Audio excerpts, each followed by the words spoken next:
Shalom,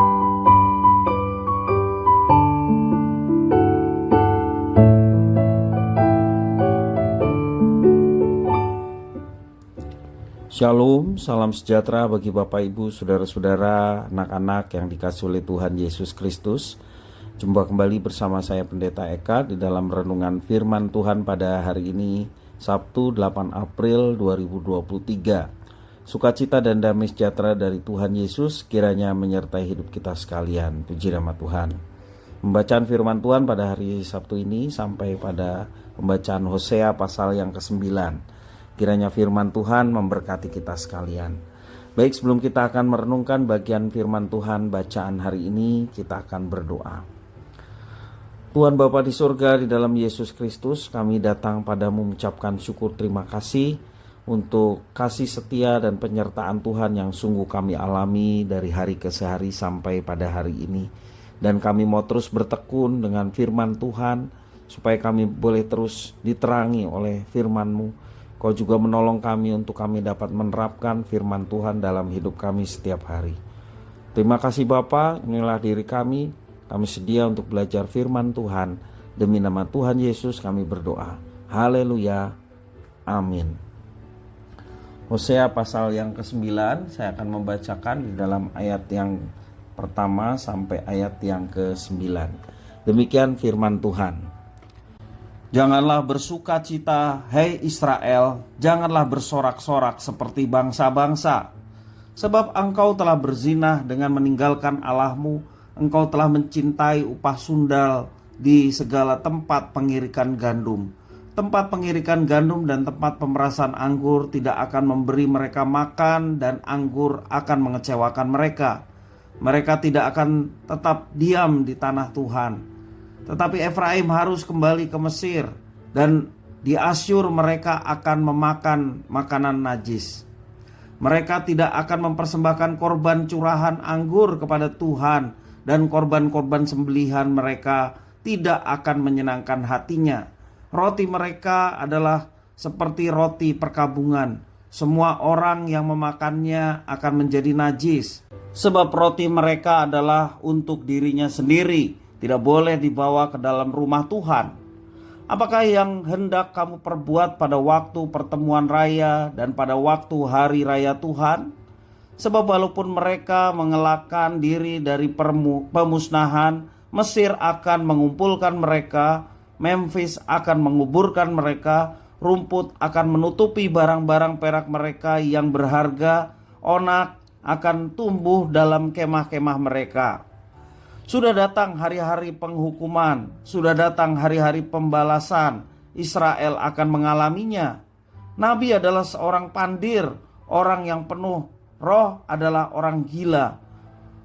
Oleh karena besarnya kesalahanmu dan besarnya permusuhan, Efraim umat Allahku sedang mengintai nabi. Jerat perangkat burung ada di sepanjang jalannya. Permusuhan ada di rumah Allahnya. Busuk sangat perbuatan mereka seperti pada hari-hari Gibea. Ia akan mengingat kesalahan mereka dan akan menghukum dosa mereka. Bapak Ibu, saudara-saudara yang dikasihi oleh Tuhan Yesus Kristus, spiritualitas yang digadaikan itulah yang sering kita lihat dan terjadi dalam kehidupan masyarakat di sekitar kita. Orang-orang menggunakan agama untuk berbagai kepentingan pribadi, mulai dari urusan politik sampai pada urusan jual beli tanah dan perumahan. Lalu, apakah masih ada nilai spiritualitas dalam perilaku mereka tersebut? Itu pertanyaan kritis yang terjadi di tengah kehidupan masyarakat kita. Di dalam pasal 2 ayat 10 kitab Hosea ini, Hosea telah menubuatkan bahwa Tuhan akan menghentikan segala perayaan hari-hari raya keagamaan Israel. Tidak akan ada lagi sukacita dan sorak-sorai perayaan. Dan mengenai hal ini disampaikan ketika Israel sedang merayakan hari Pondok Daun. Dan perayaan itu sebenarnya untuk memperingati perjalanan hidup mereka selama perjalanan dari Mesir menuju tanah Kanaan, yakni perjalanan di padang gurun. memperbarui perjanjian dengan Tuhan hari raya itu. Demikian juga bersyukur untuk hasil panen yang telah didapatkan oleh bangsa Israel. Di tengah perayaan itulah Hosea berkata, janganlah bersukacita, janganlah bersorak-sorai. Ada dua alasan Hosea menyatakan demikian. Yang pertama, karena hasil panen yang diperoleh oleh mereka karena ritual sinkritisme. Apa itu sinkritisme? Ya, mereka percaya kepada Allah tetapi juga minta pertolongan kepada yang di luar Allah. Ya. Sinkritisme artinya mereka tidak pantas bersukacita untuk sesuatu yang tidak berkenan kepada Tuhan, sebab dianggap bahwa semua itu bukan dari Tuhan. Dan yang kedua, mengapa Hosea mengatakan jangan bersukacita, jangan bersorak-sorai? Yang kedua alasannya karena mereka akan dibuang ke tanah asing, dan saat itu mereka tidak akan lagi dapat merayakan perayaan Pondok Daun tersebut. Sayangnya Israel tidak mengindahkan peringatan Hosea tersebut. Mereka tidak ngerti apa yang dimaksudkan oleh Hosea. Mereka malah menuduhnya, yakni Nabi Tuhan, sebagai pandir atau bodoh, ya. Bahkan dikatakan Nabi sebagai orang gila. Mereka merasa paling tahu apa yang menyenangkan hati Tuhan dengan melakukan seperti yang sedang mereka kerjakan. Padahal mereka hanya menjalankan ritual-ritual yang sesungguhnya ritual ibadah yang kosong, tidak ada artinya. Bapak Ibu Saudara-saudara yang dikasihi oleh Tuhan, terjebak dalam ritual keagamaan bisa membuat ibadah kita kehilangan makna karena kita hanya memusatkan diri pada tata cara, bukan dari esensinya. Ritual dapat menarik perhatian kita hanya kepada berkatnya saja, bukan kepada Tuhan Sang Pemberi berkat. Akhirnya ritual meminggirkan Tuhan Allah yang sesungguhnya sebagai pusat dari ibadah itu sendiri. Itulah ritual tanpa spiritualitas. Ada baiknya kita tidak terjebak pada rutinitas ritual ibadah yang terkadang bisa menjemukan. Pusat ibadah adalah Tuhan Allah sendiri. Dan marilah kita bebenah diri dengan membangun spiritualitas berdasarkan cinta kasih kita kepada Tuhan. Setialah dalam menjalani komitmen kita dan tempatkanlah Tuhan di dalam hati kita sebagai yang utama dan satu-satunya.